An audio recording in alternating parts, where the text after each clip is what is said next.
میرے بھائیوں، نیا سال شروع ہو چکا ہے ہمارا۔ دیکھو، جنوری بھی اللہ کا اور محرم بھی اللہ کا۔ کیوں کہ چاند بھی اللہ کا اور سورج بھی اللہ کا۔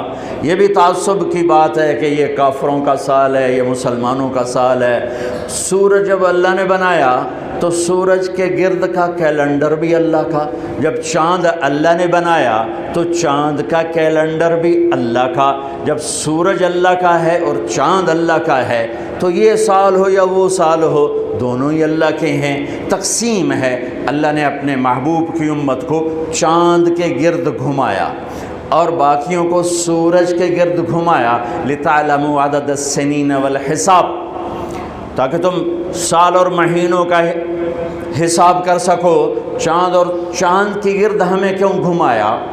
کہ سورج کا کیلنڈر نارتھ پول پہ فیل ہو جاتا ہے، وہاں سورج نکلتا ہی نہیں 6 مہینے۔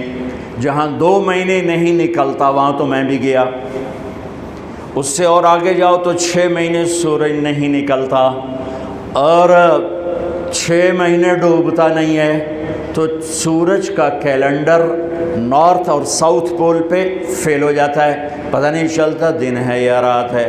یہ مجھے وہاں جا کے سمجھ میں آیا، کتاب پڑھ کے کبھی سمجھ میں نہ تھا۔ میں جب وہاں آخری دنیا کے کنارے پر پہنچا تو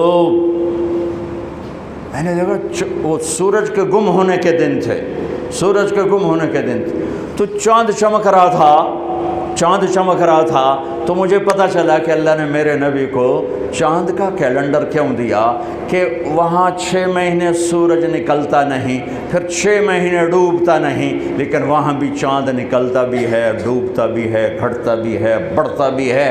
وہاں اگر کوئی مسلمان رہتا ہے تو چاند کو دیکھ کر اپنا نظام صلاۃ بنا سکتا ہے، روزے کا بنا سکتا ہے، نماز کا بنا سکتا ہے، سورج سے نہیں بن سکتا۔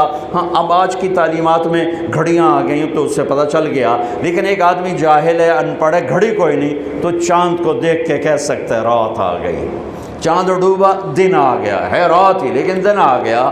تو میرے اللہ نے اپنے محبوب کو چاند کا کیلنڈر دیا، چونکہ آپ للعالمین ہے، رحمت للعالمین، تو اس کا تقاضا یہ تھا کہ دنیا کے جس خطے میں میرے نبی کا امتی موجود ہو اس کو نماز کے ٹائم کا پتہ ہو، اسے کیلنڈر کا پتہ ہو، روزے کا پتہ ہو، اس لیے چاند کے گرد گھمایا ہے۔ ہمارا نیا سال ہے، وہ بھی ہمارا ہے، یہ بھی ہمارا ہے۔ یہ تعصب کی بات ہے، وہ کافروں کا سال، یہ مسلمانوں کا سال۔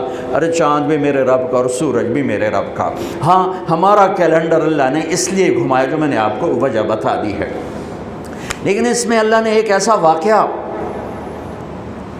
یہ پہلے بھی ہو سکتا تھا قتل حسین اور بعد میں بھی ہو سکتا تھا قتل حسین، لیکن شروع سال میں ہی اللہ نے اس کو مقرر کیا، طے کیا کہ جیسے ایک رواج بن گیا سال نو کی تقریب منانا، وہ نہ ہو بلکہ مزید آخرت کی یاد ہو، مزید آنسو بہیں۔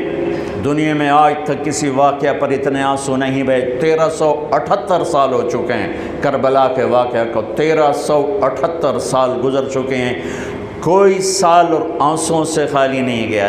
دنیا میں کوئی ایسا واقعہ نہیں ہے جس پر اتنے آنسو گرے ہوں اور گرائے گئے ہوں اور گرتے ہی جا رہے ہوں اور گرتے ہی رہیں گے جب تک اسلام باقی ہے اور جب تک مسلمان باقی ہے۔ ایسا المناک واقعہ انسانی تاریخ میں نظر نہیں آتا جو لکھی ہوئی ہے، لکھی ہوئی کی بات بتا رہا ہوں، اور میرا خیال ہے جو نہیں لکھی اس میں بھی کوئی نہیں ہوگا، چونکہ انسانی تاریخ میں کسی نبی کی نسل ایسے ذبح نہیں ہوئی جیسے میرے نبی کی نسل ذبح ہوئی۔ نبی بھی راج دلارا، نبی بھی حبیب، نبی بھی لاڈلا۔